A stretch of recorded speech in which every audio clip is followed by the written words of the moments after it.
यानंतर पुणे महानगरपालिकेचे स्थायी समितीचे माजी अध्यक्ष हडपसरचा बुलंद आवाज आदरणीय दिलीप बाबा तुबे पाटील आबांना विनंती, आपण या ठिकाणी मनोगत व्यक्त करा. आबांसाठी जोरदार टाळ्या. बोलतायत आबा, बोलतायत, जोरदार टाळी.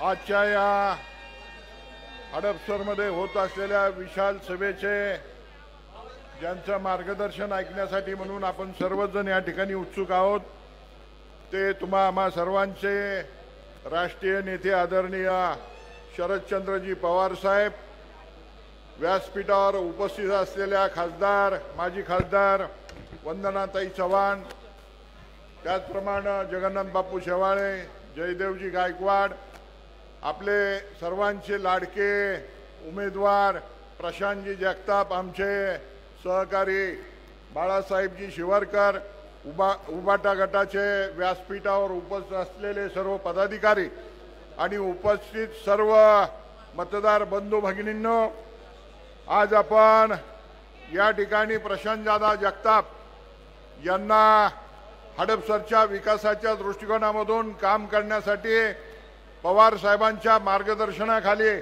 या ठिकाणी प्रचंड बहुसंख्येनं निवडून देण्याचा संकल्प करण्यासाठी आपण सर्वजण या ठिकाणी उपस्थित आहोत. आज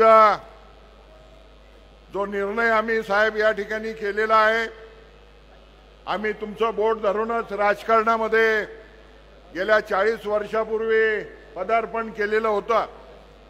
तदनंतरच्या कालावधीमध्ये काहींनी आपले कान भरवले आणि आम्हाला तुमच्यापासून थोडीशी फारकत घ्यावी लागली, परंतु तरी सुद्धा साहेब तुम्ही मला शिक्षण मंडळावरती राज्य शासनाचा प्रतिनिधी म्हणून त्या ठिकाणी पाठवलं आणि शिक्षण मंडळावर गेल्यानंतर तुमच्या नावाला साजेसं काम शिक्षण मंडळामध्ये साहेब आम्ही त्या ठिकाणी केलंय. तदनंतरच्या कालावधीमध्ये माझा विभाग महिला आरक्षित झाला. महिला आरक्षण पडल्यानंतर साहेबांनी सांगितलं, दिलीप तू काय करतो, बायकोला उभी करतो का? साहेबांना मी सांगितलं, साहेब माझी मनस्थिती महिलांना राजकारणामध्ये त्यावेळेस साधनाची नव्हती आणि त्यामुळं मी तो वाढ सोडून दिला. तदनंतरच्या कालावधीमध्ये आम्ही हडपसर विकास आघाडी स्थापन केली. आमच्या हडपसरच्या भागातील सर्व मतदार बंधू भगिनींनी या ठिकाणी भरभरून साहेब आम्हाला साथ दिली आणि त्या ठिकाणी अतिशय चांगल्या प्रकारचं काम करण्याची संधी मिळाली. आणि ती संधी मिळाल्यानंतर जे पद त्या ठिकाणी मिळालं ते हडपसरच्या विकासाचा दृष्टिकोन डोळ्यासमोर ठेवून साहेब आपल्या मार्गदर्शनाखाली या हडपसरला विकासाला साथ देणारी कामं साहेब आम्ही त्यावेळेस केली. साहेब आपल्या समोर जे या ठिकाणी नाट्यगृह दिसतंय, या नाट्यगृहाची जागा ताब्यात घेण्यापासून साहेब आपल्याला इतिहास माहिती आहे. तुमच्या कानावरती सर्व गोष्टी येत होत्या. बाळासाहेब शिवरकर सुद्धा या ठिकाणी साक्षीदार आहेत. SM जोशी महाविद्यालय कॉलेजला त्या ठिकाणी 3.25 एकर जागा, त्यानंतर नाट्यगृहासाठी त्यावेळेस शाहू फुले आंबेडकरांच्या पुरोगामी विचाराच्या माध्यमामधून तुमच्या मुशीत काम करण्याची ताकद आमच्यामध्ये निर्माण झालेली होती. त्यावेळेस त्या ठिकाणी बजेटमध्ये वेगळ्या नावाचा उल्लेख करून साहेब आम्ही 5 कोटी रुपयाची तरतूद त्या ठिकाणी केली. त्याचबरोबर त्या ठिकाणी आम्ही आमच्या हडपसरचा भविष्याचा विचार करून एक पोलीस स्टेशन, अद्ययावत पोलीस स्टेशन या ठिकाणी होणं गरजेचं आहे, म्हणून त्या ठिकाणी 1 एकर जागा पोलीस स्टेशनसाठी सुद्धा राखीव ठेवली. त्याचप्रमाणे साहेब आम्ही एवढं सविस्तर का सांगतोय, MSCBचं सबस्टेशन सुद्धा साहेब, कारण या भागामध्ये ज्या काही सरकारी जागा होत्या त्या संपत चाललेल्या होत्या. एवढीच मोठी जागा या ठिकाणी सरकारी आपल्याला गायरांची उपलब्ध होती आणि म्हणून त्या ठिकाणी MSCBचं सबस्टेशन सुद्धा त्या ठिकाणी व्हावं म्हणून असा एकत्रित ठराव महानगरपालिकेमध्ये टाकून तो आपल्या आशीर्वादानं त्या ठिकाणी मान्य करून या ठिकाणी ज्या काही संस्था आज उभ्या आहेत त्याला साहेब आपला त्या ठिकाणी निश्चितपणानं आशीर्वाद आहे.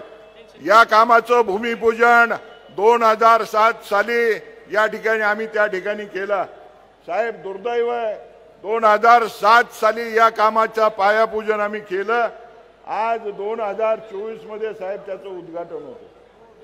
मी हडपसरकरांना सांस्कृतिक भूक भागवण्यासाठी किती वर्षाची तपश्चर्या या ठिकाणी करावी लागलेली आहे हे हडपसरकरांनी ध्यानात घ्यावं।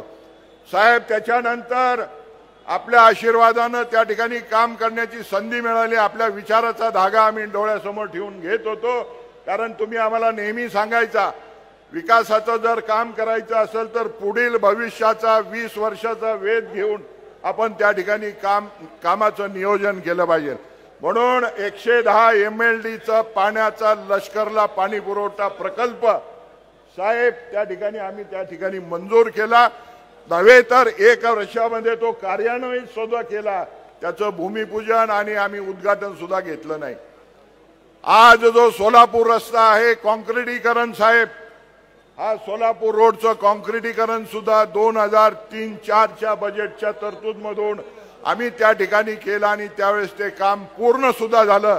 आज जर तो रस्ता त्या ठिकाणी पूर्ण झाला नसता तर आज हडपसरची रस्त्याची वाहतूक काय परिस्थितीमध्ये राहिली असते याचा हडपसरकरांनी विचार करावा।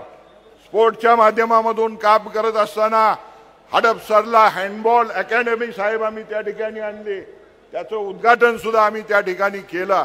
हे का मी सांगतोय, माझ्या कामाचा गोषवारा सांगण्यासाठी मी इथं उभा नाही, पण विकासाची दृष्टी असणारा जर माणूस त्या ठिकाणी आपल्या आशीर्वादाने गेला तर या हडपसरचा विकास निश्चितपणाने होऊ शकतो। आणि ती दृष्टी प्रशांत दादा जगतापांच्या माध्यमामधून या ठिकाणी आपल्या माध्यमातून या ठिकाणी निश्चितपणाने आहे।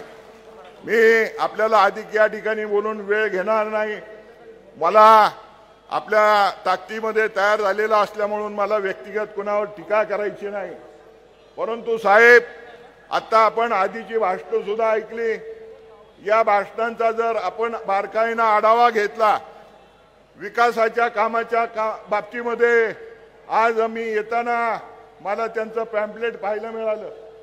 वेगवेगळ्या कामांचा त्यांनी श्रेय घेण्याच्या बाबतीमध्ये त्या ठिकाणी नुसती चढावट लावलेली आहे, परंतु त्यांनी स्वतःचं आत्मपरीक्षण करावं आणि त्यातलं एक नव्हे तर किमान 2 कामं स्वतःच्या या कारकिर्दीमध्ये जर पूर्ण केलेली असतील तर आम्ही निश्चितपणानं या ठिकाणी साहेब तुम्ही सांगाल तो दंड घ्यायला तयार आहोत। परंतु केलेल्या दुसऱ्याच्या कामाचं श्रेय घेऊन ती कामं या ठिकाणी मी केली अशा पद्धतीनं वक्तव्य करून या ठिकाणी मोठं होता येत नाही। आज आपल्या आशीर्वादानं हडपसरचा हा पूर्व भाग या ठिकाणी अतिशय मोठ्या झपाट्यानं विकसित होत आहे। मी साहेब आता सध्या थोडंसं डेव्हलपमेंटच्या कामाच्या माध्यमातून स्वतः डेव्हलपरचा व्यवसाय सुरू केलेला आहे।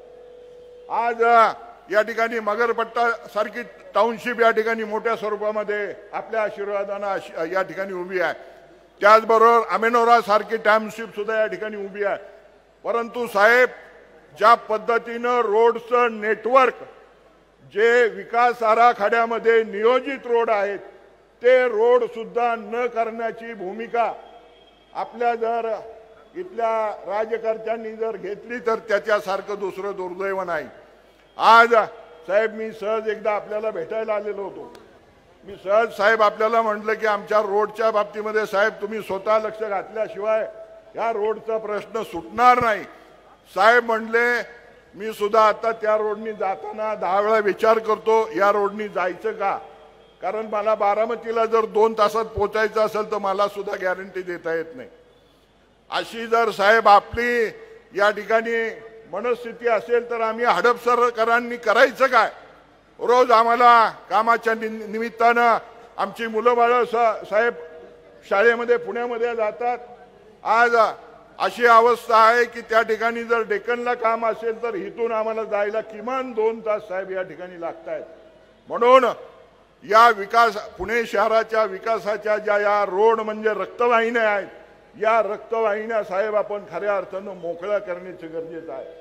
आज खऱ्या अर्थानं जर विकास या भागाचा करायचा असेल तर रिंग रोडची संकल्पना SCMT रोड आम्ही गेल्या अनेक वर्षापासून ऐकतोय साहेब, परंतु तो फक्त कागदावर आहे। रिंग रोड आपल्या मार्गदर्शनाखाली साहेब मला आग्रहपूर्वक तुम्हाला विनंती करायची की साहेब आपण आपली सत्ता या 23 तारखेला आल्यानंतर या ठिकाणी पुणे शहराचा डेव्हलपमेंट प्लॅन करण्याच्या दृष्टिकोनामधून एक निश्चितपणानं विचारपूर्वक धोरण ठरवून त्या ठिकाणी रिंग रोडची व्यवस्था आपण तात्काळ त्या ठिकाणी करावी. प्रशांत दादा आपण त्याचा पाठपुरावा करावा. त्याचबरोबर या भागातला पाण्याचा प्रश्न आज अशी अवस्था आहे साहेब, समोर बसलेले माझे हजारो मतदार आहेत. पहाटे 3 वाजता साहेब आमच्याकडे पाणी येत आहे. आमच्या माता भगिनींनी करायचं काय? रात्री झोपायचं का त्या पाण्याच्या नळाची हवेची वाट पाहायची? आणि पाणी येतंय ते सुद्धा अतिशय कमी दाबानं. आज माझ्या भागातली माळवाडी परिसरातली आज अशी परिस्थिती आहे, गेल्या अनेक वर्षापासून त्या भागामध्ये साहेब पाणी येत नाही. मी आपला अधिकचा वेळ या ठिकाणी घेत नाही. फक्त साहेब आपल्या आशीर्वादानं आज आम्ही सर्व कार्यकर्त्यांनी निर्णय घेतलेला आहे. भविष्य काळामध्ये आपला आशीर्वाद समाजकारणासाठी आपल्या आशीर्वादाखाली काम करायचं आहे. एवढेच विनंती करतो. मी माझ्या भागातील सर्व तमाम बंधू भगिनींना विनंती करतो, येत्या 20 तारखेला कुठलाही विचार न करता, कुठल्याही आमिषाला बळी न पडता तुतारी वाजवणारा माणूस हा डोळ्यासमोर ठेवून त्याच्या समोरचं बटन दाबून प्रशांत दादा जगताप यांना प्रचंड बहुमतानं या ठिकाणी आपल्याला विजयी करायचं आहे. पर्यायानं आदरणीय पवार साहेबांचे हात आपल्याला बळकट करायचे. एवढेच आग्रहपूर्वक नम्र विनंती करतो आणि माझे 2 शब्द थांबवतो. जय राष्ट्रवादी.